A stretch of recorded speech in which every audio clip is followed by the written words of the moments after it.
Olá, tudo bem com você? Nós estamos meditando, lendo a Bíblia em ordem cronológica. Hoje nós vamos ler Hebreus capítulo 11, né? Esse capítulo trata especialmente da fé, né? E é pela fé que nós alcançamos a promessa da salvação. Então, se você gosta do conteúdo que você tem assistido, dá o seu gosto, partilhe o vídeo também com mais pessoas, tá bom? E vamos, como sempre, pedir a direção de Deus. Ó Pai, em o nome do Teu Filho, eu peço que o Senhor conduza os nossos pensamentos e também sentimentos para que possamos estar fazendo sempre o que Te agrada. Meu Deus, fala conosco, dá-nos do Teu Espírito para que Ele possa nos instruir em toda a verdade. Abençoa essa pessoa, meu Deus, eu peço a Ti que tenha acompanhado essa meditação, que ela seja revestida da força, da coragem, da fé. Em nome de Jesus. Amém. Eu começo com um comentário. O bispo diz assim, né? Ora, a fé é. O texto apresenta a fé como a única virtude capaz de aprovar e justificar a alma diante de Deus. Logo, toda a vida física e espiritual deve ser apoiada sobre ela. Devido à fundamental importância da fé, o Espírito Santo mostra a qualidade e os efeitos poderosos que ela produz na vida de homens e mulheres do passado. O poder do Altíssimo é revelado no testemunho dessas pessoas que ecoa em todo o mundo até hoje, para servir de exemplo a nós. Elas alcançaram as promessas divinas mediante o exercício da fé, ou seja, pela obediência à voz de Deus. Por isso fizeram história. Todavia, ele continua em busca de pessoas despojadas e ousadas em sua fé, que se disponibilizem com sinceridade mediante uma entrega real ao Senhor Jesus. Esse é o tipo de fé que provoca milagres, vence obstáculos e, sobretudo, produz salvação. Portanto, o livro, né, esse capítulo 11, ele sempre vai falando pela fé, pela fé, pela fé, né? Então a nossa vida também deve ser gerida pela fé. Por isso que o meu justo viverá pela fé. Nós temos que aprender a viver pela fé. Nós vamos ver o nome, né, o testemunho de uma pessoa e o resultado da fé dele. Mas não significa que a vida dele, por eles terem assumido uma fé em Jesus, uma fé em Deus, a vida dele se tornou um mar de rosas. Não, muito pelo contrário. Há lutas, há situações difíceis. Entenda isso. Viver com Deus, nós vamos enfrentar lutas, mas diferente de você enfrentar uma luta sozinho, você vai ter o próprio Deus lutando com você. Então ele começa assim, ó, no 1. Ora, a fé é o firme fundamento das coisas que se esperam e a prova das coisas que não se veem. O comentário do 1, a fé é o firme fundamento. Se o que a fé produz é real, mesmo que não seja visível, então tudo o que não é gerado pela fé é ilusório e passageiro, pois não tem fundamento para se estabelecer. A fé genuína dispensa os sentidos humanos e os sentimentos do coração, pois ela se apoia somente no que a palavra de Deus mostra. Por exemplo, não vemos o Altíssimo nos céus, nem o seu trono, e também não vimos o Senhor Jesus na sua encarnação humana, porém cremos. Por isso temos certeza de que tudo o que está escrito no texto sagrado é real. Nada pode ser mais forte do que essa convicção. Afinal, ela é capaz de trazer à existência não apenas as mais ricas bênçãos terrenas ao ser humano, mas sobretudo as eternas. O que o apóstolo Paulo queria dizer com isso? Havia, por exemplo, naquele tempo, uma escritura de um terreno, né? E quando você adquiria esse terreno, às vezes você tinha escritura, não escrita, mas uma verbalizada, ou mesmo o documento escrito também. Então, ele tinha uma certeza de que aquela terra existia e de que ele iria possuí-la. Então, assim, da mesma forma, a fé é essa certeza, né? A palavra de Deus é o documento que nós temos como base para crermos que as promessas de Deus vão se cumprir. Então, eu tenho a palavra, eu tenho o escrito, Eu tenho a prova. Então, eu devo crer nela, independente das minhas circunstâncias. Por isso que a fé é um firme fundamento. A fé se espera, a fé, então, é a prova, a fé não precisa ver, né? Não vamos ser como Tomé, só vendo para crer. Não, nós cremos porque temos a prova, a evidência que está nas nossas mãos, a palavra de Deus. A parte B diz o seguinte: a fé natural e a sobrenatural.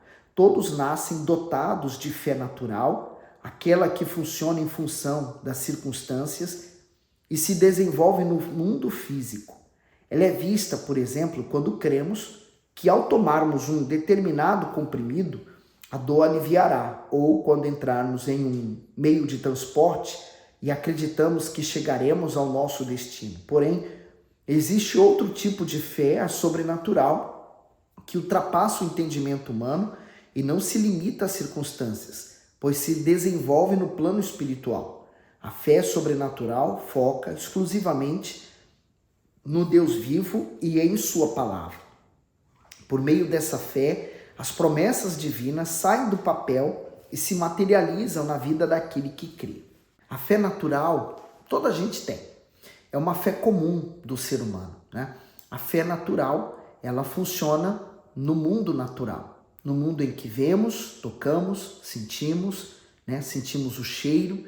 Então, ela está ali presente. A fé sobrenatural é a fé do espírito, né? Imagine uma casa com 2 andares, né?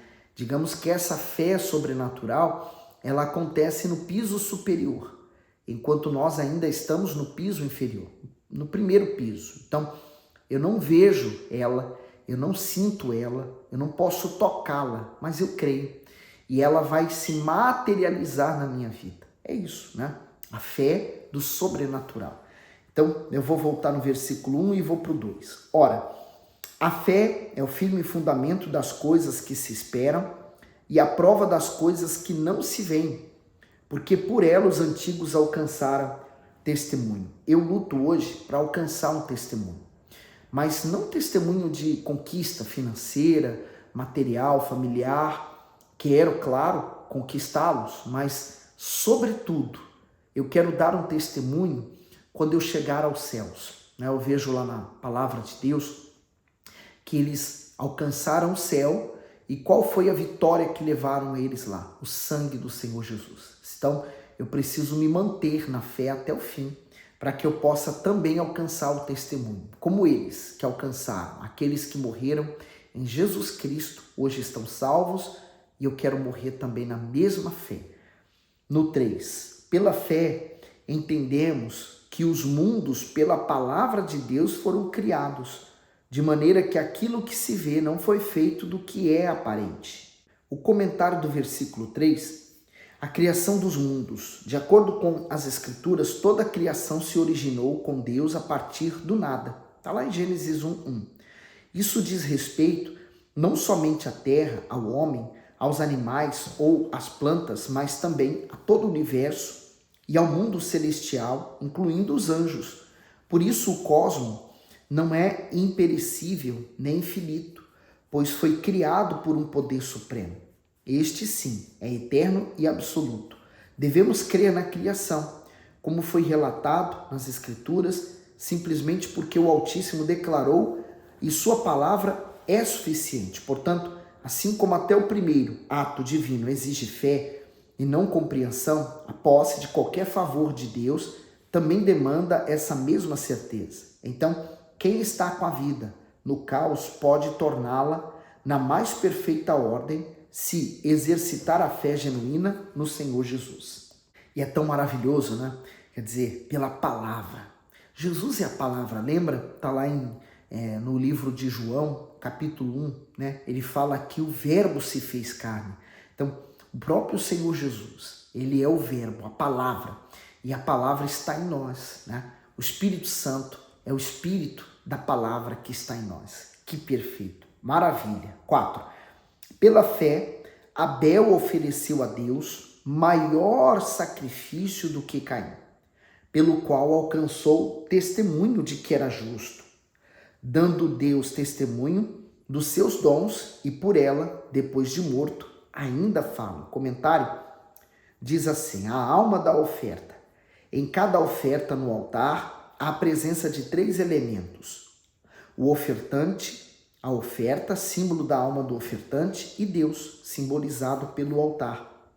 Todas as vezes que o ofertante apresenta sua oferta, esta o absolve ou o condena diante de Deus. Por exemplo, as ofertas de sacrifício de Caim e de Abel aparentemente eram iguais. No entanto, porque Deus aceitou a oferta de Abel e não aceitou a oferta de Caim? Qual o critério usado por ele para separar uma da outra? A resposta está nesse mesmo versículo, ou seja, a oferta de sacrifício de Abel testemunhou em favor dele, confessando ao Senhor que Abel era um homem justo. Já a oferta de sacrifício de Caim testemunhou contra ele, dizendo que ele era injusto.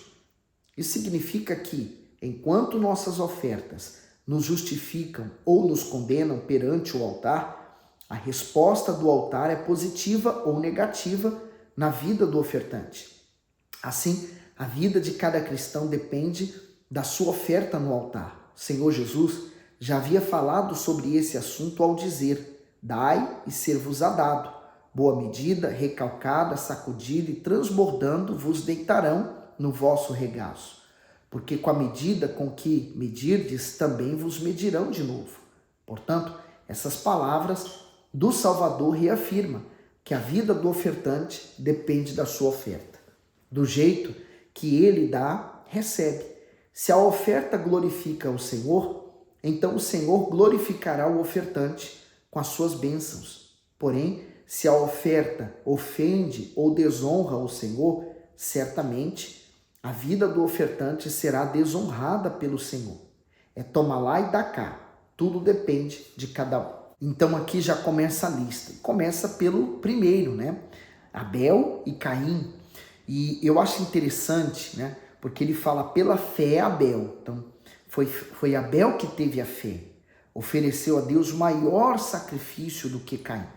Não porque era numericamente maior ou porque ele fez mais, mas foi a qualidade da sua oferta.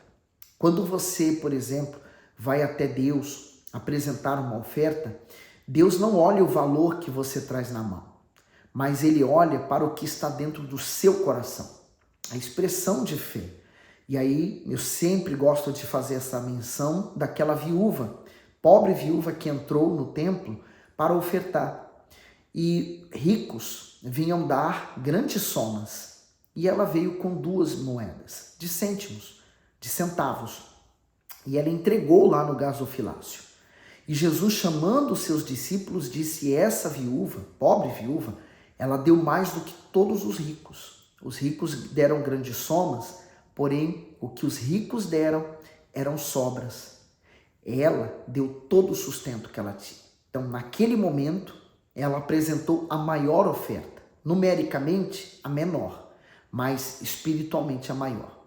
E essa é a diferença, né? Então, Abel, quando ele ofereceu a oferta, ele buscou o melhor que ele tinha. E o melhor que ele ofereceu, por isso que Deus se agradou dele. Se agradou dele e da sua oferta.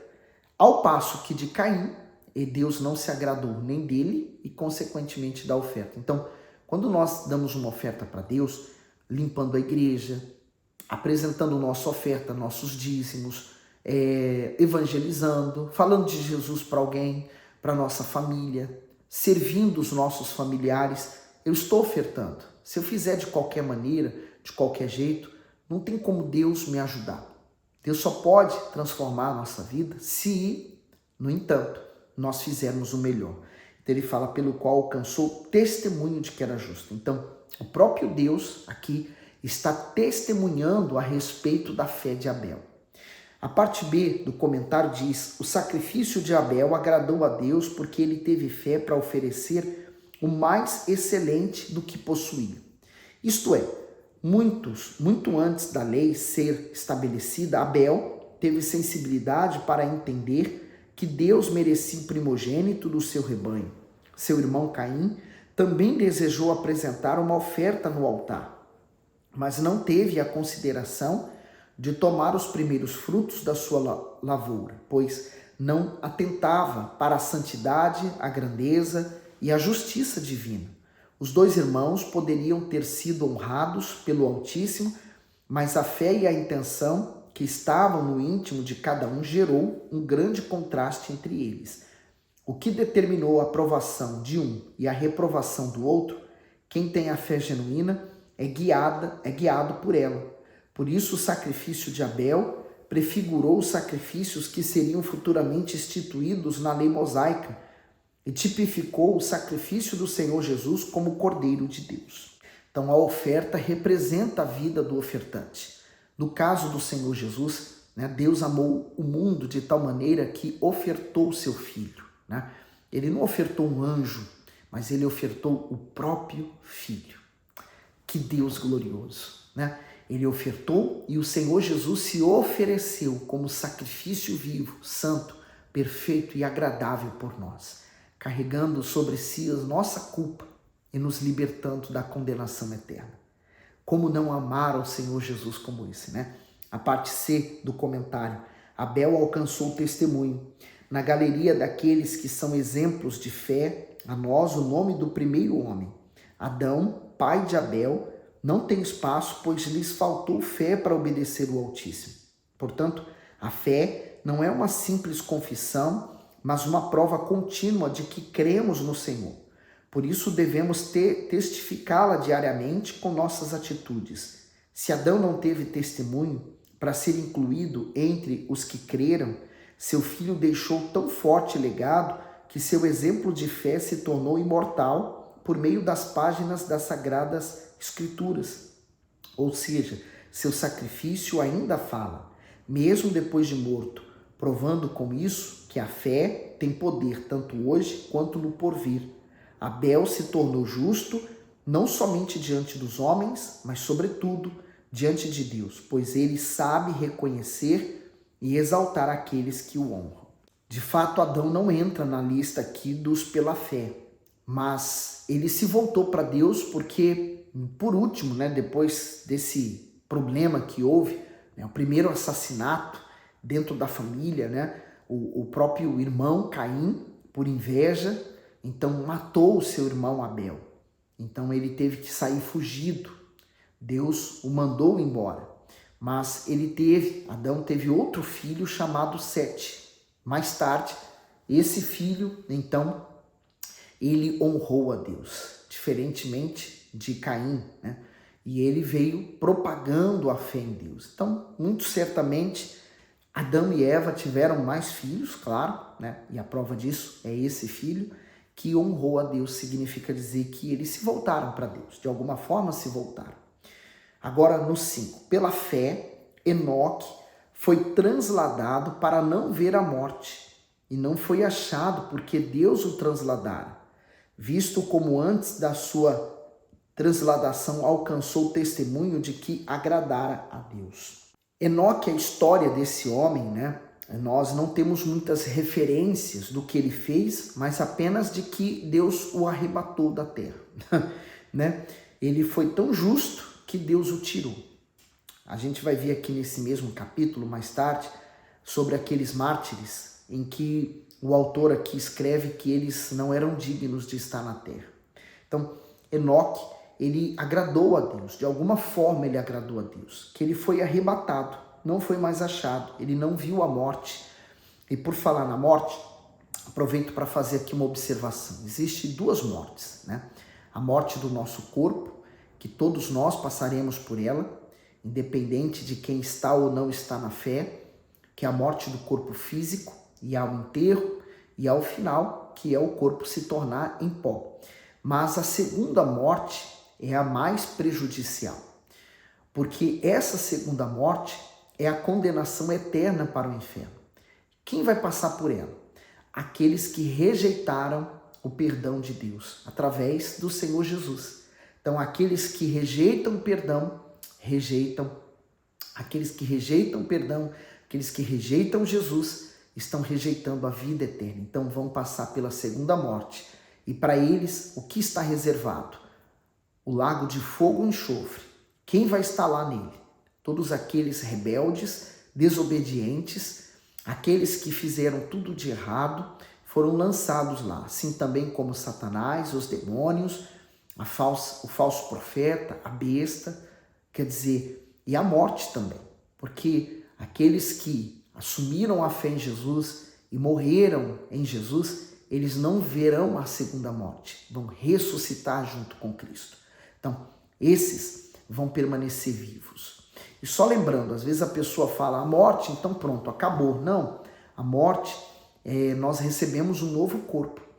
E quando Deus cria algo, Ele cria para ser eterno. O corpo que nós temos não é eterno, mas a alma sim. Então, a alma que nós temos vai receber um novo corpo. Como eu posso provar isso? Lá no Novo Testamento, o Senhor Jesus fala sobre o rico e o Lázaro, né? Lázaro foi para o seio de Abraão, já o rico foi para o inferno.